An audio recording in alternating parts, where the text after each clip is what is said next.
আসসালামু আলাইকুম সবাইকে। কি অবস্থা সবার? কেমন আছেন সবাই? আশা করি সবাই ভালো আছেন। আর আমিও আলহামদুলিল্লাহ ভালো আছি।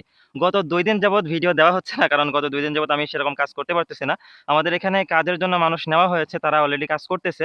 এখন মনে করেন যে ঘরের কাজ অলরেডি প্রায় শেষের দিকেই। এখন শুধু হচ্ছে যে পাশে যে ইটগুলা দিয়ে গাঁথনি দেওয়া আছে, এইগুলা তুললেই মূলত আমাদের কাজ শেষ হয়ে যাবে। তো এখন মূলত আজকে এক সাইড ওরা তুলেছে। নিচে আপনার এখানে ১৩ টা গাঁথনি ছিল। মানে ১৩ টা ধাপ ছিল। ১৩ টা ধাপের মধ্যে ওরা এক সাইড পুরোটাই তুলেছে। আর এখন মনে করেন যে আমার এই সাইডে আছে, এই সাইডে মোট ৩ টা সাইড আছে। ৩ টা সাইড তুলতে হবে। অর্থাৎ এই ৩ টা সাইডের মধ্যে ২ টা ঘর হবে। এই ২ টা ঘরের ৩ সাইড আরকি তুলতে হবে। তো এখন মনে করেন যে যদি কাজের মানুষের উপরে নির্ভর করে যদি ওদের উপরে ছেড়ে দেই তাহলে কিন্তু আমাদের অনেক সময় লেগে যাবে। এমনকি আমাদের পরবর্তীতে কাজ করতে আরো দেরি হয়ে যাবে পরবর্তীতে যে কাজগুলো আরকি। তো মূলত আজকে আমি ভাবতেছি যে এখন আসরের নামাজ পড়ে আসলাম। এখন যদি আমি এখানে আস্তে, আস্তে কাজ শুরু করি তাহলে যতদূর সম্ভব আমি যদি আ কাজ করতে পারি। দেখা যাক কতটুকু করা যায় আজকে। তো ইনশাআল্লাহ চেষ্টা করব যে আজকের মধ্যে অর্ধেকের বেশি করার জন্য। কারণ আজকে যদি একটু ভালোভাবে করতে পারি তাহলে ওরা কালকে এসে এই ইটগুলার সাথে থেকে সিমেন্টটা সরাইতে পারবে। তো চলুন আমি বেশি কথা বলে ফেলতেছি। অলরেডি অনেক কথা বলে ফেলেছি। এখন কথা না বাড়াই আমরা কাজে চলে যাই। যারা কাজ করতে এসেছে তারা আমাকে বলতেছে যে ঘর ভেঙেছে কে? তো আমি ওদেরকে বললাম ঘর আমিই ভেঙেছি। তো আমাকে বলতেছে যে তুমি ভেঙেছো বিধায় ঘরের যে ইটগুলা আছে এগুলা বেশিরভাগই গুঁড়া হয়ে গেছে। মানে আমি তো সেরকম দক্ষ না।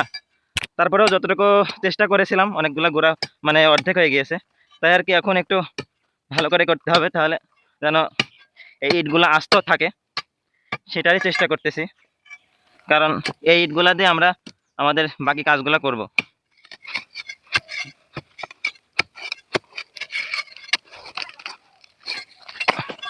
এই মাটির নিচের এই ইটগুলা উঠানো অনেক বেশি কষ্টকর। উপরে যেগুলা ভেঙেছিলাম আপনারা দেখেছিলেন যে অনেক দ্রুতই কিন্তু এগুলা ভেঙে ফেলেছিলাম।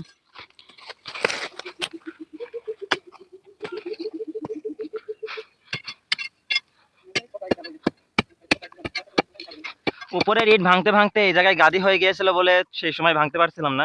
এখানে আর অল্প কিছু আছে সেগুলো এখন ভেঙে দিচ্ছি। আর এখন একটু সতর্কতার সাথে ভাঙতে হবে।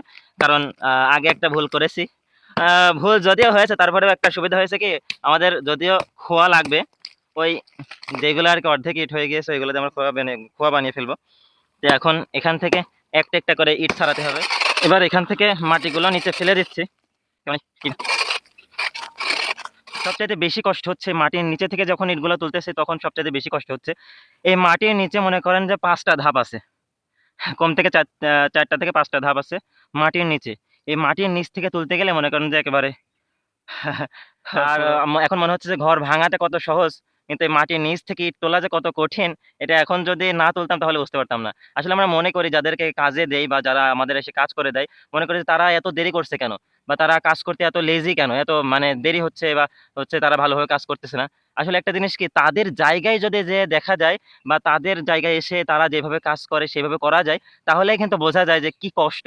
আর সেই কষ্টটা করার কারণে তারা কিন্তু কাজ শেষে সেই পারিশ্রমিকটা নিয়ে যায়। এখন মাগরিবের আজানের সময় হয়ে গিয়েছে আর মাত্র ১০ মিনিট সময় আছে।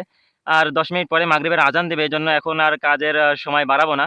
এখন আমি কাজ ছেড়ে চলে যাবো। কারণ মাগরিবের নামাজ আদায় করতে হবে। তারপরে যদি এসে মাগরিবের নামাজ শেষ করে এসে যদি আবার মনে হয় যে কাজ করব তাহলে আবার আপনাদের সাথে দেখা হবে। আর যদি সেরকম সম্ভব না হয় বা পরিস্থিতি সেরকম না হয় তাহলে আজকে আর কাজ করা হবে না।